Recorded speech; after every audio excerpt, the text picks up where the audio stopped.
ಎಲ್ರಿಗೂ ನಮಸ್ಕಾರ. ನ್ಯೂಸ್ 18 ಕನ್ನಡದ ಡಿಜಿಟಲ್ ಕಾಂಟೆಂಟ್ಗೆ ಸ್ವಾಗತ. ನಾನು ಸುನಿಲ್ ಗೌಡ. ಸ್ನೇಹಿತರೆ, ಆಕೆ ನೋಡೋದಕ್ಕೆ ತುಂಬ ಸುಂದರವಾಗಿದ್ಲು. ಕಟ್ಕೊಂಡಂಥ ಗಂಡನ ಜೊತೆ ಸಂಸಾರ ಮಾಡಿದಿದ್ರೆ ಅದು ಸುಖ ಸಂಸಾರವಾಗಿರ್ತಿತ್ತು. ಆದರೆ ಆಕೆ ಮಾಡಿದ್ದು ಪರಪುರುಷನ ಸಹವಾಸ. ಈ ಪರಪುರುಷ ಒಂದೊಮ್ಮೆ ಅವಳ ಸೊಂಟವನ್ನು ಸುತ್ತಿದಂಥ ಕೈಗಳಿಂದ ಆಕೆಯ ಕುತ್ತಿಗೆಯನ್ನು ಇಚಕಿ ಬರ್ಬರವಾಗಿ ಹತ್ಯೆ ಮಾಡಿಬಿಟ್ಟಿದ್ದಾನೆ. ಈ ಲವ್ ಟ್ರ್ಯಾಜಿಡಿ ಕಹಾನಿಯನ್ನು ಹೇಳ್ತೀನಿ. ಅದಕ್ಕಿಂತ ಮುಂಚೆ ನೀವಿನ್ನೂ ಕೂಡ ನಮ್ಮ ಫೇಸ್ಬುಕ್, ಯೂಟ್ಯೂಬ್ ಹಾಗೂ ಇನ್ಸ್ಟಾಗ್ರಾಮನ್ನು ಸಬ್ಸ್ಕ್ರೈಬ್ ಮಾಡ್ಕೊಂಡಿಲ್ಲ ಅಂದರೆ ಮಾಡ್ಕೊಳ್ಳಿ ಅಂತ ಹೇಳ್ತಾ, ಹೌದು ಸ್ನೇಹಿತರೆ, ಇಂಥದ್ದೊಂದು ಘಟನೆ ನಡೆದಿರ್ತಕ್ಕಂಥದ್ದು ಮಂಡ್ಯ ಜಿಲ್ಲೆಯ ಮಳವಳ್ಳಿ ತಾಲೂಕಿನ ಬೆಳಕವಾಡಿಯ ಜವನಹಳ್ಳಿ ಗುಡ್ಡದ ಬಳಿ. ಅಂದರೆ ಜೂನ್ 22ನೇ ತಾರೀಕು ಇಂಥದ್ದೊಂದು ಘಟನೆ ನಡೆದಿರ್ತಕ್ಕಂಥದ್ದು. ಆದರೆ ಜೂನ್ 24ನೇ ತಾರೀಕು ಈ ಒಂದು ಹತ್ಯೆಯ ಘಟನೆ ಮಂಡ್ಯ ಪೊಲೀಸರಿಗೆ ಗೊತ್ತಾಗುತ್ತೆ. ಅಂದಾಗೆ ಈ ಒಂದು ಕಥೆಯಲ್ಲಿ ನನ್ನ ಪಕ್ಕದ ವಿಂಡೋದಲ್ಲಿ ಕಾಣಿಸ್ತಾ ಇರತಕ್ಕಂಥ ಈಕೆಯ ಹೆಸರು ನಳಿನಿ ಅಂತ. ನೋಡೋದಕ್ಕೆ ತುಂಬ ಚೆನ್ನಾಗಿದ್ಲು. ಹೀಗಾಗಿ ಕಟ್ಟಿಕೊಂಡಂಥ ಗಂಡನ ಜೊತೆ ಸಂಸಾರವನ್ನು ಮಾಡೋದನ್ನು ಬಿಟ್ಟು, ಅಹಂಕಾರದಿಂದ ಗಂಡನನ್ನು ಬಿಟ್ಟು ಬೆಂಗಳೂರು ಸೇರಿದ್ಲು. ಬೆಂಗಳೂರಿಗೆ ಬಂದಂಥ ನಳಿನಿ ಬ್ಯೂಟಿ ಪಾರ್ಲರ್ ಒಂದರಲ್ಲಿ ಕೆಲಸವನ್ನು ಮಾಡಿಕೊಂಡು ತನ್ನ ಸ್ನೇಹಿತೆಯರ ಜೊತೆಗೆ JP ನಗರದಲ್ಲಿ ವಾಸವನ್ನು ಮಾಡ್ತಾಯಿದ್ಲು. ಈ ಒಂದು ಸಂದರ್ಭದಲ್ಲಿ ನಳಿನಿಗೆ ಪರಿಚಯವಾದವನೇ ರಾಜಶೇಖರ್ ಅಂತ. ನನ್ನ ಪಕ್ಕದ ವಿಂಡೋದಲ್ಲಿ ಕಾಣ್ತಾ ಇರ್ತಕ್ಕಂಥ ಈ ವ್ಯಕ್ತಿಯ ಹೆಸರು ರಾಜಶೇಖರ್ ಅಂತ, ತಮಿಳುನಾಡು ಮೂಲದ ವ್ಯಕ್ತಿ. ಈತನಿಗೂ ನಳಿನಿಗೂ ದೇವಸ್ಥಾನ ಒಂದರಲ್ಲಿ ಪರಿಚಯವಾಗುತ್ತಂತೆ.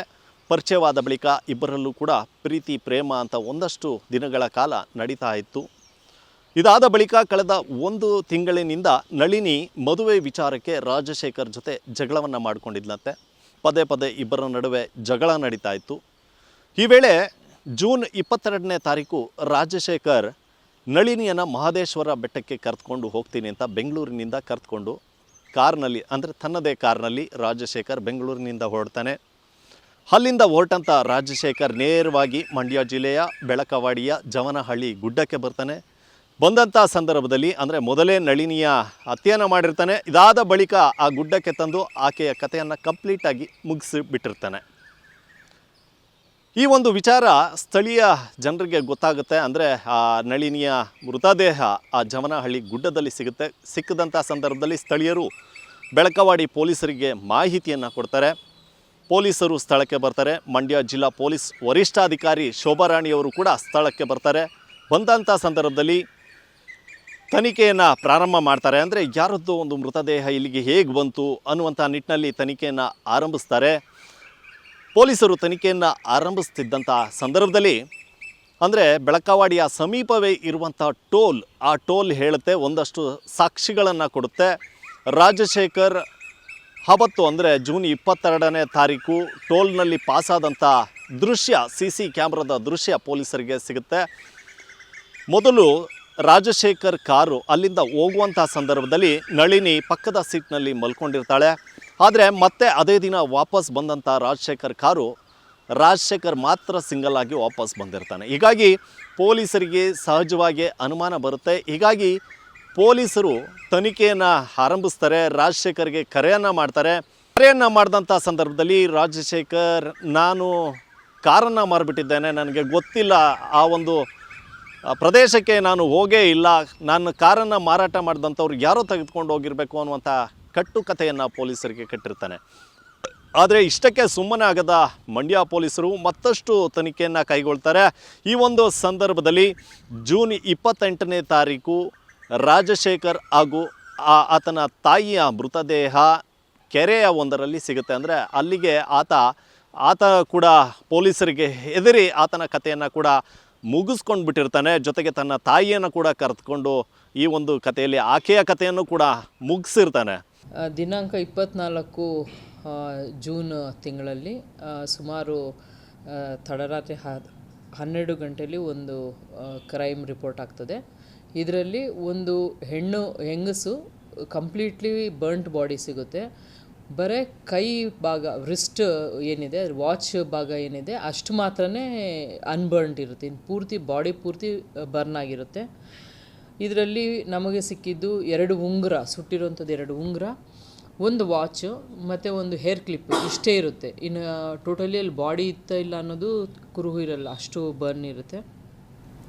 ಇದಕ್ಕೆ ಸಂಬಂಧಪಟ್ಟಂತೆ ಬೆಳಕವಾಡಿ ಕ್ರೈಮ್ ನಂಬರ್ 83/26 ಪ್ರಕರಣವನ್ನು ದಾಖಲು ಮಾಡಿಕೊಂಡು ಇದಕ್ಕೆ ಎಲ್ಲಾದರೂ ಮಿಸ್ಸಿಂಗ್ ಕೇಸ್ ಆಗಿದೆಯಾ ಒಂದು ಲೇಡಿದು, ಅದಕ್ಕೆ ಏನಾದ್ರು ಟ್ಯಾಲಿ ಆಗುತ್ತಾ ಅಂದ್ಬಿಟ್ಟು ಇದೇನು ಥಿಂಗ್ಸ್ ಸಿಕ್ಕಿತ್ತು ಅದನ್ನು ನಾವು ಎಲ್ಲ ಡಿಸ್ಟ್ರಿಕ್ಟ್ಗಳಿಗೂ ಟೀಮ್ ಮಾಡಿ ಅದನ್ನು ಪ್ರಚಾರ ಮಾಡಿರ್ತೀವಿ.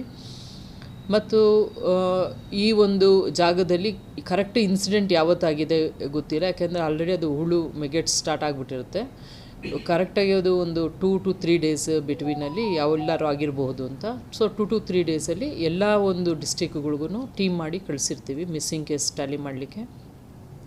ಆ ಸ್ಥಳದಲ್ಲಿ ನಾವು ನೆಕ್ಸ್ಟ್ ಡೇ ನಾವು ಹೋಗಿ ನೋಡಿದಾಗ ಒಂದು ಕೀನೂ ಸಹ ಅವ್ರದ್ದು ಪೂರ್ತಿ ಟೋಟಲಿ ಬರ್ನ್ಟ್ ಇರುತ್ತೆ, ಒಂದು ಕೀ. ಅದರಿಂದ ಯಾವುದಾದ್ರು ಒಂದು ಪ್ರತ್ಯೇಕವಾದ ರೂಮು ಅಥವಾ PG ಎಲ್ಲಾದರೂ ಅವರು ವಾಸ ಇರ್ಬೋದು ಅಂತ ಗೊತ್ತಾಗುತ್ತೆ. ತದನಂತರ ಈ ಒಂದು ವಿಚಾರದಲ್ಲಿ ನಾವು ಯಾವುದಾದ್ರು PGಲಿ ಯಾರಾದರೂ ಮಿಸ್ ಆಗಿದ್ದಾರಾ ಅಥವಾ ಯಾವುದಾದ್ರೂ ಬಾಡಿಗೆ ಮನೆ ಮಾಡಿಕೊಂಡು ರೂಮಲ್ಲಿ ಎಲ್ಲಾದರೂ ಯಾರಾದರೂ ಮಿಸ್ ಆಗಿದ್ದಾರಾ ಅಂತ ಟ್ರೇಸ್ ಔಟ್ ಮಾಡಬೇಕಾದ್ರೆ ಒಂದು ವಿಚಾರ ಗೊತ್ತಾಗುತ್ತೆ. ಅದೇ ದಾರಿಯಲ್ಲಿ ಎಷ್ಟು ವೆಹಿಕಲ್ಸ್ ಪಾಸ್ ಆಗಿದೆ ಆ ದಿನ ಅದನ್ನು ಚೆಕ್ ಮಾಡಿದಾಗ ಒಂದು ವೆಹಿಕಲ್ ಅಂದರೆ ಎಲ್ಲ ವೆಹಿಕಲ್ಸನ್ನು ನಾವು ಎಲಿಮಿನೇಟ್ ಮಾಡ್ಕೊಳ್ತಾ ಬರ್ತೀವಿ. ಅದರಲ್ಲಿ ಒಂದು ವೆಹಿಕಲ್ ಯಾವುದೋ ಒಂದು ಬೇಟೆಗಾಗಿ ಹೋಗಿರ್ತಾರೆ, ಅವ್ರದ್ದು ಸಸ್ಪೆಕ್ಟ್ ಬರ್ತದೆ, ಅದನ್ನು ಎಲಿಮಿನೇಟ್ ಮಾಡ್ತೀವಿ. ತದನಂತರ ಇನ್ನೊಂದು ವೆಹಿಕಲ್ ಸಸ್ಪೆಕ್ಟ್ ಬರುತ್ತೆ, ಅವ್ರಿಗೂ ಫೋನ್ ಮಾಡಿ ಯಾವುದೋ ಒಂದು ಆಕ್ಸಿಡೆಂಟ್ ವೆಹಿಕಲ್ಗೆ ಇದು ಮಾಡ್ದಂಗೆ ಒಂದು ಎನ್ಕ್ವೈರಿ ಮಾಡಿದಾಗ ಗೊತ್ತಾಗುತ್ತೆ. ಆ ವೆಹಿಕಲ್ ಓನರ್ ಬಂದು ರಾಜಶೇಖರ್ ಅಂತ, ಇವರು ಬಂದು ಉಪ್ಪರಹಳ್ಳಿ ತಮಿಳ್ನಾಡು ಅವರು. ಇವ್ರಿಗೆ ಎನ್ಕ್ವೈರಿ ಮಾಡಿದಾಗ ಇವ್ರು ಫಸ್ಟ್ ಏನು ಹೇಳ್ತಾರೆ, ಇವ್ರ ವೆಹಿಕಲ್ ಆಲ್ರೆಡಿ ಯಾರಿಗೋ ಮಾರಾಟ ಮಾಡಿರ್ತಾರೆ ಅಂತ ತಿಳಿಸಿರ್ತಾರೆ. ಆಮೇಲೆ ಅವರು ಆ ಕಡೆನೇ ಬಂದಿಲ್ಲ ಅಂತೇಳಿ ತಿಳಿಸಿರ್ತಾರೆ ನಮ್ಮ ಪೊಲೀಸವ್ರಿಗೆ. ಈ ಘಟನೆ ಆಗೋದು 28ನೇ ತಾರೀಕು, ಅಂದರೆ 24ನೇ ತಾರೀಕು ನಮಗೆ ಬಾಡಿ ಸಿಕ್ಕರೆ 28ನೇ ತಾರೀಕು ಈ ಎನ್ಕ್ವೈರಿ ನಡೆಯುತ್ತೆ. ಅದಾದ ನಂತರ ಇವರು ಸರಿಯಾಗಿ ಉತ್ತರ ಕೊಡಲ್ಲ ರಾಜಶೇಖರ್ ಅವರು. ಹಾಗಾಗಿ ಆಯಿತು ಬಾಡಿಗೆ ಯಾರಿಗೆ ಮಾರಿದ್ದಾರೆ ಅಂತ ಹೇಳ್ಬಿಟ್ಟು ಅವರು ಡೀಟೇಲ್ ಕೇಳಿದಾಗ ಇವರು ಉತ್ತರ ಕೊಡಲ್ಲ. ಸ್ವಲ್ಪ ಹೊತ್ತಾದ ಮೇಲೆ ಅವರೇ ಫೋನ್ ಮಾಡಿಬಿಟ್ಟು ಬಾಡಿಗೆ ಯಾರಿಗೆ ನಾವು ಮಾರಾಟ ಮಾಡಿದ್ದೀವಿ ಅವ್ರ ನಂಬರ್ ನಾನೇ ಕೊಡ್ತೀನಿ, ಅವ್ರು ಫೋನ್ ರಿಸೀವ್ ಮಾಡ್ತಿಲ್ಲ ಅಂತ ಒಂದು ಸಬೂಬು ಹೇಳ್ತಾರೆ. ತದನಂತರ ಗೊತ್ತಾಗುತ್ತೆ ರಾಜಶೇಖರ್ ಮತ್ತು ಅವರ ತಾಯಿ ಒಟ್ಟಿಗೆ ಡ್ರೌನಿಂಗ್ ಆಗಿರ್ತಾರೆ ಅಲ್ಲಿ ಉಪ್ಪರಹಳ್ಳಿ ಲಿಮಿಟ್ಸಲ್ಲಿ ತಮಿಳ್ನಾಡಲ್ಲಿ. ಇವ್ರದ್ದು ವಿಚಾರ ನಾವು ತಿಳ್ಕೊಂಡಾಗ ತಿಳಿದು ಬರ್ತದೆ, ರಾಜಶೇಖರ್ ಅವರು ಈ ನಳಿನಿಯವ್ರನ್ನ ಲವ್ ಮಾಡ್ತಾ ಇರ್ತಾರೆ. ನಳಿನಿಯವ್ರನ್ನ ಲವ್ ಮಾಡಬೇಕಾದ್ರೆ ನಳಿನಿ ಮತ್ತು ಪೃಥ್ವಿ ಶ್ರೇಯಾ ಅಂತೇಳ್ಬಿಟ್ಟು 3 ಜನನು JP ನಗರ್ 2nd ಸ್ಟೇಜಲ್ಲಿ ಇವರು ಒಂದು ರೂಮು ಮಾಡ್ಕೊಂಡಿರ್ತಾರೆ. ನಳಿನಿಯವರು ಪಾರ್ಲರಲ್ಲಿ ಕೆಲಸ ಮಾಡ್ತಾಯಿರ್ತಾರೆ. ದಿನಾಂಕ 22ನೇ ತಾರೀಕು ರಾಜಶೇಖರ್ ಅವರು ನಳಿನಿಯವ್ರನ್ನ ಕರ್ಕೊಂಡು ರಾತ್ರಿ ಸುಮಾರು 9:30 ಗಂಟೆಗೆ ಇವರು ಅತ್ತಿಬೆಲೆ ಹತ್ರ ಬರಲಿಕ್ಕೆ ಹೇಳ್ತಾರೆ. ನಳಿನಿಯವರು ಒಂದು ರ್ಯಾಪಿಡೋ ಬುಕ್ ಮಾಡಿಕೊಂಡು ಅತ್ತಿಬೆಲೆ ಹತ್ರ ಭೇಟಿ ಮಾಡಿರ್ತಾರೆ ರಾಜಶೇಖರ್ ಅವ್ರನ್ನ. ಇವ್ರನ್ನ ಕರ್ಕೊಂಡು ಅಲ್ಲಿಂದ ಅವರು ಊರಿಗೆ ಅಂದರೆ ಉಪ್ಪರಹಳ್ಳಿ ತಮಿಳ್ನಾಡಿಗೆ ಕರ್ಕೊಂಡು ಹೋಗಿರ್ತಾರೆ. ಯಾಕೆ ಅವರು ತಮಿಳ್ನಾಡು ಕರ್ಕೊಂಡು ಹೋಗಿರ್ತಾರೆ, ಸುಮಾರು 10:45 ಸಮಯದಲ್ಲಿ ನಳಿನಿಯವರು ಅವ್ರ ಫ್ರೆಂಡ್ ಶ್ರೇಯಗೆ ಫೋನ್ ಮಾಡಿ ತಿಳಿಸ್ತಾರೆ, ನಾಳೆ ದಿವಸ ಬೆಕ್ಕಿಗೆ ನೀವು ಊಟ ಹಾಕು ಅಂತ ಒಂದು ಫೋನ್ ಮಾಡಿರ್ತಾರೆ. ಅದೇ ಲಾಸ್ಟ್ ಕಾಲ್ ಆಗಿರುತ್ತೆ ಅವ್ರಿಗೆ. ಅದ ನಂತರ ಅವತ್ತು ಮತ್ತು ರಾಜಶೇಖರ್ ಅವ್ರ ವೆಹಿಕಲ್ಲು ಏನು ನಾವು ಪೊಲೀಸರು ನಾವು ನೋಟಿಸ್ ಮಾಡಿದ್ದು ಟೋಲ್ ಪಾಸ್ ಆಗಿರುತ್ತೆ, ಬೆಳಕವಾಡಿ ಟೋಲ್ ಪಾಸ್ ಆಗಿರುತ್ತೆ. ಸುಮಾರು ಬೆಳಗಿನ ಜಾವ 2:32 ಟೋಲ್ ಪಾಸ್ ಆಗಿರುತ್ತೆ.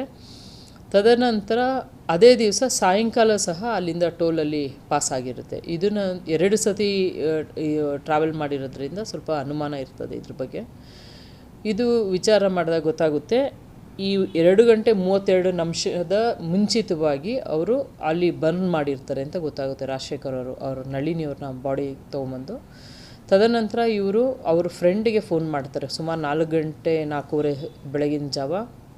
ಇವ್ರ ಫ್ರೆಂಡು ರಾಜಶೇಖರ್ ಅವ್ರ ಫ್ರೆಂಡ್ ಒಬ್ರು ಇರ್ತಾರೆ ವೆಂಕಿ ಅಂತ, ಅವ್ರಿಗೆ ಫೋನ್ ಮಾಡಿಬಿಟ್ಟು ನಮ್ಮ ಹುಡುಗಿನ ಕರ್ಕೊಂಡು ಬಂದಿದೆ, ಯಾರೋ ಅದರನ್ನ ಕಿಡ್ನಾಪ್ ಮಾಡ್ಕೊಂಬಿಟ್ಟು ಯಾರೋ ಮರ್ಡ್ರ್ ಮಾಡಿಬಿಟ್ರು ಅಂತ ಕತೆ ಕಟ್ಟಿ ಹೇಳಿರ್ತಾರೆ. ಅವರ ಫ್ರೆಂಡ್ ನಳಿನಿಯವ್ರ ಫ್ರೆಂಡ್ ಸಹ ಫೋನ್ ಮಾಡ್ತಾರೆ ಶ್ರೇಯಾ ಅನ್ನೋರು, ಎಲ್ಲಿ ನಳಿನಿ ಅಂತ. ಅವ್ರ ಹತ್ರ ಇನ್ನೊಂದು ಥರ ಕತೆ ಹೇಳ್ತಾರೆ, ನಾನು 22nd ಅವ್ರು ನನಗೆ ಸಿಕ್ಕಿದ್ದಾಗ ಅವ್ರು ನನ್ನ ಜೊತೆ ಬರಲೇ ಇಲ್ಲ, ಜಗಳ ಆಡ್ಕೊಂಡು ಹೊರಟೋದ್ರು ಅಂತ ಹೇಳ್ಬಿಟ್ಟು ಅವ್ರಿಗೆ ಸುಳ್ಳು ಹೇಳಿರ್ತಾರೆ. ತದನಂತರ 24ನೇ ತಾರೀಕು ಸಹ ಅವರು ಅದೇ ಸ್ಪಾಟ್ಗೆ ಎಲ್ಲಿ ಏನೋ ಅವರು ಬರ್ನ್ ಮಾಡಿದ್ರು ಅದೇ ಸ್ಪಾಟ್ಗೆ ಇನ್ನೊಂದು ಸತಿ ಬಂದು ಹೋಗ್ತಾರೆ. 28ನೇ ತಾರೀಕು ಯಾವಾಗ ಪೊಲೀಸರು ಫೋನ್ ಮಾಡಿ, ಮಂಡ್ಯ ಜಿಲ್ಲೆ ಪೊಲೀಸರು ಫೋನ್ ಮಾಡಿ ಅವರು ವಿಚಾರಣೆ ಮಾಡ್ತಾರಲ್ಲ, ಆ ಟೈಮಲ್ಲಿ ಇವ್ರಿಗೆ ಭಯ ಆಗುತ್ತೆ. ಇವರು ಅದೇ ಗ್ರಾಮದ ಒಂದು ಗ್ರಾಮ ಪಂಚಾಯತಿ ಮೆಂಬರ್ನ ಭೇಟಿ ಮಾಡ್ತಾರೆ. ಭೇಟಿ ಮಾಡಿ ಅವ್ರಿಗೆ ಅದೇ ಸ್ಟೋರಿ ಹೇಳ್ತಾರೆ, ನಾನು ಯಾವುದೋ ಹುಡುಗಿನ ಕರ್ಕೊಂಡು ಹೋದೆ, ಯಾರೋ ಬಂದು ಮರ್ಡ್ರ್ ಮಾಡಿಬಿಟ್ರು, ನನ್ನ ಮುಂದೆನೇ ಸುಟ್ಟಾಕಿದ್ರು ಅಂತ. ಅವರು ನೀನು ಹೋಗಿ ಕಂಪ್ಲೇಂಟ್ ಕೊಡು ಅಂತ ಹೇಳಿದಾಗ ಕಂಪ್ಲೇಂಟ್ ಕೊಡಲ್ಲ ಇವರು. ಅವತ್ತು ರಾತ್ರಿ 28ನೇ ರಾತ್ರಿ ಇವರು ಮತ್ತು ಅವ್ರ ತಾಯಿ ಜೊತೆಯಲ್ಲಿ ಇವರು ಸೂಸೈಡ್ ಮಾಡ್ಕೊಳ್ತಾರೆ ಅಂತ ಇದುವರೆಗೂ ತಿಳಿದು ಬಂದಿದೆ ತನಿಖೆಯಿಂದ.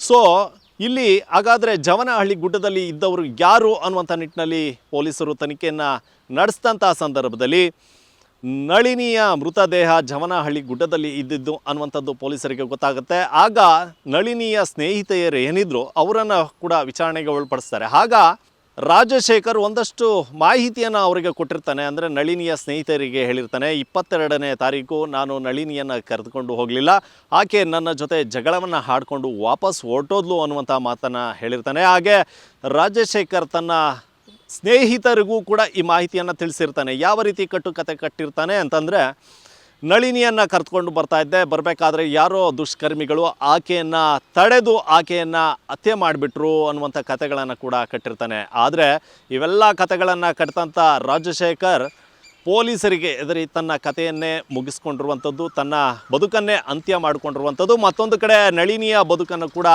ಆತ ಅಂತ್ಯ ಮಾಡಿದ್ದಾನೆ. ಸೊ ಮಹಿಳೆಯರು ಇನ್ನಾದರೂ ಕೂಡ ಎಚ್ಚರಿಕೆಯನ್ನು ವಹಿಸಬೇಕಾಗತ್ತೆ. ನಾನು ಅಬಲೆಯಲ್ಲ, ನಾನು ಹೇಗೆ ಬೇಕಾದರೂ ಬದುಕ್ತೀನಿ ಅನ್ನುವಂಥ ಮಹಿಳೆ ಸೋಷಿಯಲ್ ಮೀಡಿಯಾಗಳನ್ನು ಬಳಸುವಂಥ ಸಂದರ್ಭದಲ್ಲಿ ಸ್ವಲ್ಪ ಎಚ್ಚರಿಕೆಯನ್ನು ವಹಿಸಬೇಕಾಗತ್ತೆ. ಯಾಕೆ ಅಂತಂದರೆ ಇದು ಯಾರೋ ಅಪರಿಚಿತರನ್ನು ತುಂಬ ಸುಲಭವಾಗಿ ಪರಿಚಿತರನ್ನಾಗಿ ಮಾಡೋದಕ್ಕೆ ಒಂದು ದೊಡ್ಡ ಪ್ಲ್ಯಾಟ್ಫಾರ್ಮ್ ಆಗಿ ಬದಲಾಗಿದೆ. ಹೀಗಾಗಿ ಯಾರೋ ಎಲ್ಲೋ ಇರುವಂಥವರು ಬೇಗನೆ ಪರಿಚಿತರಾಗ್ಬಿಡ್ತಾರೆ. ಆದರೆ ಅವರ ಬಗ್ಗೆ ಗೊತ್ತಾಗುವಷ್ಟರಲ್ಲಿ ಕಾಲ ಮಿಂಚಿ ಹೋಗಿರುತ್ತೆ. ಇನ್ನಾದರೂ ಮಹಿಳೆಯರು ಈ ರೀತಿಯಾದಂಥ ವಿಚಾರಗಳಲ್ಲಿ ಎಚ್ಚರಿಕೆಯನ್ನು ವಹಿಸಬೇಕು ಅನ್ನೋದೇ ನಮ್ಮ ಆಶಯ. ನಿರ್ಭೀತ, ನಿಷ್ಪಕ್ಷಪಾತ, ವಿಶ್ವಾಸಾರ್ಹ ಸುದ್ದಿಗಳಿಗೆ ಮತ್ತೊಂದು ಹೆಸರಾಗಿರುವ ನ್ಯೂಸ್ 18 ಕನ್ನಡ ಈಗ ಆಪ್ನಲ್ಲೂ ಲಭ್ಯವಿದೆ. ದಯವಿಟ್ಟು ಇಲ್ಲಿರುವ QR ಕೋಡ್ ಸ್ಕ್ಯಾನ್ ಮಾಡಿಕೊಂಡು ಆಪ್ ಡೌನ್ಲೋಡ್ ಮಾಡೋದಕ್ಕೆ ಮರಿಬೇಡಿ. ನಿಮ್ಮ ಬೆಂಬಲ ಹೀಗೆ ಸದಾ ನಮ್ಮೊಂದಿಗಿರಲಿ. ಧನ್ಯವಾದ.